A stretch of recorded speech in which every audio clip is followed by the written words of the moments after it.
ございます。また来ちゃいましたね。ちょっと治りましたから、ほら、前回りほら。はい。宮本さん、ありがとうございます。やりますか。今日は定常園の練習をしていた。はい。ああ、そうですね。楽だった。はい。今日はコースインです。コースインですか。はい。ちょっと今。やっちゃったら帰ろうかなと思って。楽しみですね。この動画が後からどういう絵に見えるかが。無事に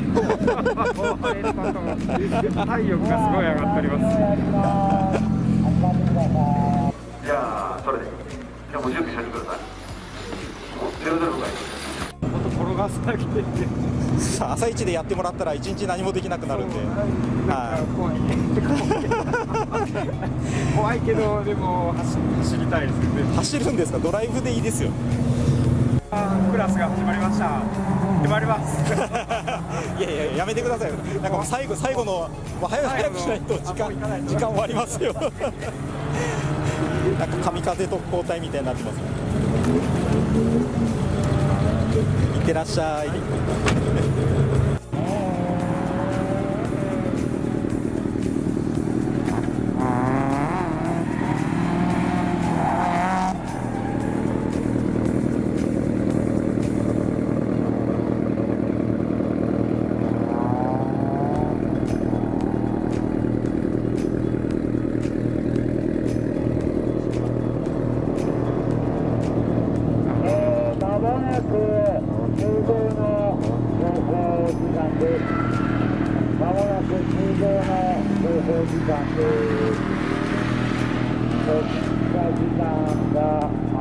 終了となります。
はい、最後のチェッカーが見えてからですね、はい、壊したよ壊したよと思いながら走ったけどスタートしまし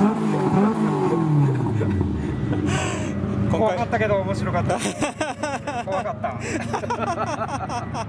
じゃあちょうどいい塩梅のオチをオチをちょうどオチをちょうど作ってもらったんで、何もなしで吉沢さんもちょっと寂しい。もちろんもちろんです。車が壊れるの本当かわいそうで申し訳ない。ちょうどいい塩梅でお疲れ様でした。ありがとうございました宮本さんありがとうございましたということで、宮本さんありがとうございました。おかげさまで一日楽しめました。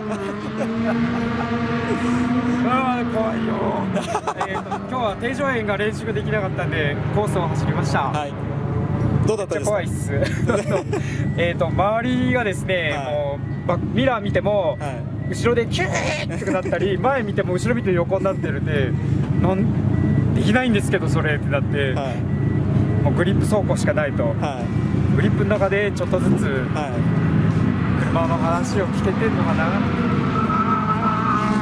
もうちょっと聞けるようになりたいですね。まあ、ダンスぐらい決めてくれるといいんですけどね。キレのいい走りでお疲れ様でした。に戻ってきました。一応お帰りなさい。どうですか？ちゃんとチェックしてもらっていいですか？とりあえず大丈夫ですか？あ、そうそう、フロントのですね、このほら右かな、右のウインカーがない。ウインカーがなくなっちゃってたんですよ。これ最後につけましたよね。うん。で、向こう着いた時も写真撮った時はちゃんとついてたんですよ。マジですか？はい。で、こっちに残ってるんです。はい。助手席の足元にですね、一応コース落ちてたんで見つかったんですよ、これが。拾いに行ったんです。拾ったんですよ。ちょっとその足元にあるんで、ちょっとそれ修理してもらっていいですか？これですか？あれレンズないんですか？レンズはないですよ。これ形あったと思うんですけど。いやコースにそれで落ちてたんで、拾って末さんが見つけて拾ってくれてこうプラスチックのレンズはないんですか？いやもう拾い上げれないくらい粉々になってて残骸ですね。いや残骸じゃ、いや宮本さんだったらそれいけますか？パテでアクリルで作ってアクリル貼り合わ集具でよかですから、ね、いけそうですよね。いやこれですね、そのほらこのコネクタ見てください。見たことないですか？このラジコンのラジコンの T ですね。そうこのコネクターを見て末さんが、このコネクター使ってるのは吉田さんしかいないっつってで見つけてくれてで俺と西尾さんは一生懸命レンズの形を一生懸命探してコースを2周ぐらい歩いたんですよレンズの形はなかったですね。これはフンチャガレトですね。そう多分ポロって落ちて生きてたやつをあれ西尾さんコースアウトさせたんですか？コースアウトしてないです。見てくださいよ。どうもなってないです。バンパー生きてますね。死んでないです。